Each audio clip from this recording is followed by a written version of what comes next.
this year for whatever reason. It's at Detroit Golf Club. In fact, I live maybe 22 minutes from the golf course. So I've played it many times. I've gone to the tournament 3 or 4 years in a row. So this won't be real long, but I just want to talk a little bit about what to look for this week. Detroit Golf Club, it's a very old style course. It's an old Donald Ross course for anybody that knows history. Nothing fancy. Everything's in front of you. There's no tricky spots. There's no blind shots. Everything's right in front of you.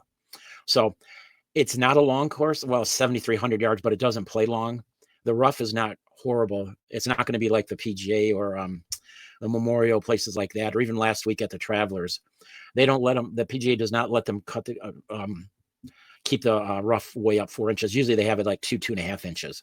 So to me, driving distance is important at this course, not so much driving accuracy.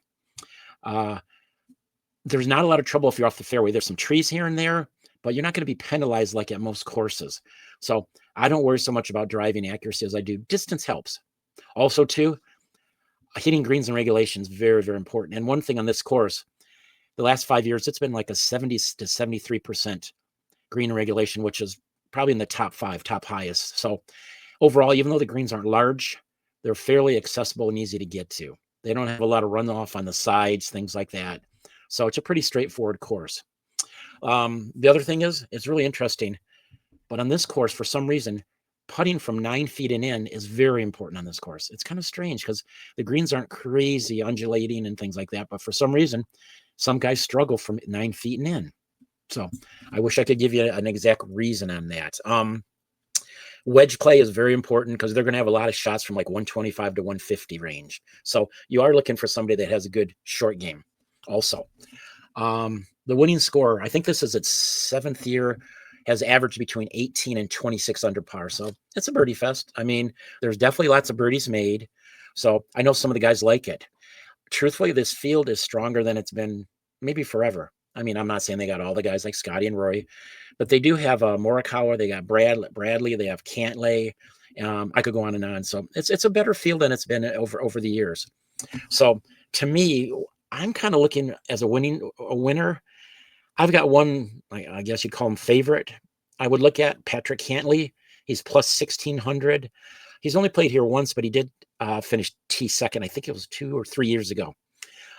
He's playing well overall. He drives the ball beautifully. His iron play is good. His putting's a little spotty. But on this course, like I said, the greens are not the hardest to read overall. So I think he has a very good chance this week. The other two are a little higher odds, which I always like. I like Cameron Young in this spot. He's been playing great the last month, 5 weeks. He's always driven the ball. He's a long driver. He's played here. In fact, I should mention this, at Detroit Golf Club 3 times. He had a 2nd, a 4th, and a tied for 10th. So he likes this course. He does well at this course. Also, he's putting probably better than I've ever seen him. He went back to a conventional grip. He was using that claw grip, and I was hoping he'd get rid of it, and he did.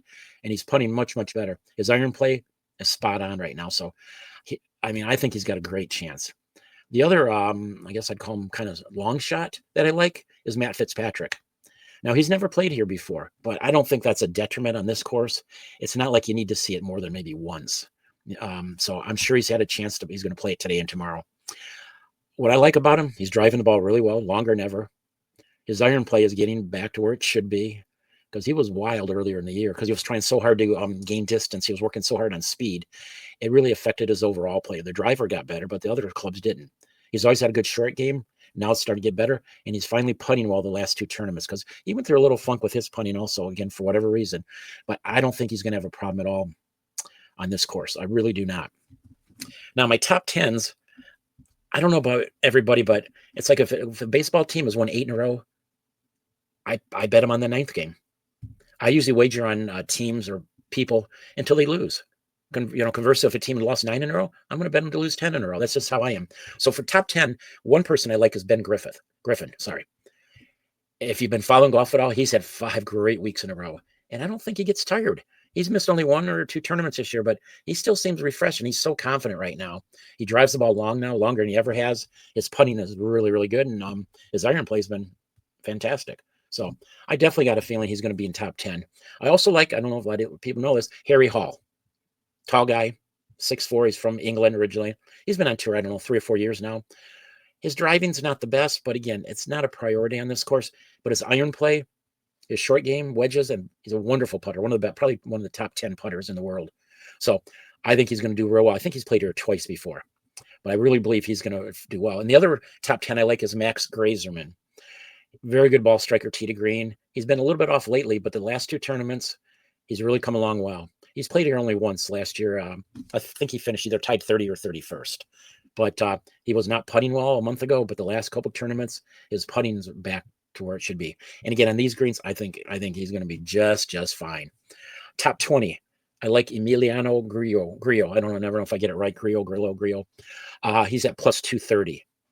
He's finally getting his ball striking better because he was struggling earlier in the year. He was not hitting a lot of fairways and greens, but lately he's really come on. Same with his putting. He's a very streaky putter.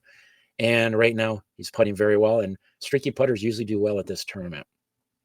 The other top 20 I like is Jake Knapp. Now, he's a long driver. He's not accurate. That's why he struggles on a lot of these harder courses. But again, at Detroit Golf Club, it's not a big deal. I mean, he can get away with it. He's a good iron player and normally a very good putter. So I got a feeling he's going to do very, very well in this course too. So those are the ones I like right now. Now, of course, I will put out in Discord tomorrow morning some Thursday matchups I like. I haven't had a chance really to look over them, and they didn't have them out a couple hours ago, so they probably do now. But I'd like to study them a little bit and go over them. Also, too, when I'm in the room, when AB's got a show either morning or afternoon, if you have any golf questions, I'd be more than happy to answer them. Please do. That's what I'm here for. I don't know everything about golf betting. I mean, this is only my second year, I think, but I've met some good guys on Discord, and they've been very helpful. They've taught me some bets I never thought you could do. So I'm going to try it as we go along more and more, try to offer some different betting.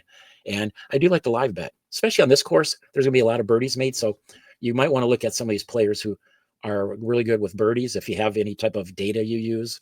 And in fact, I'll try to put that out in Discord after.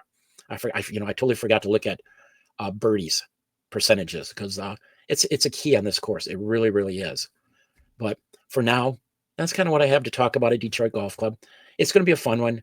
And like I said, it's usually tons of birdies. So it always gives players a chance to come back on Saturday and Sunday and, either catch up or do the victory. So I hope everybody's well. I hope this video was okay. And we will see you soon and definitely at the pay window.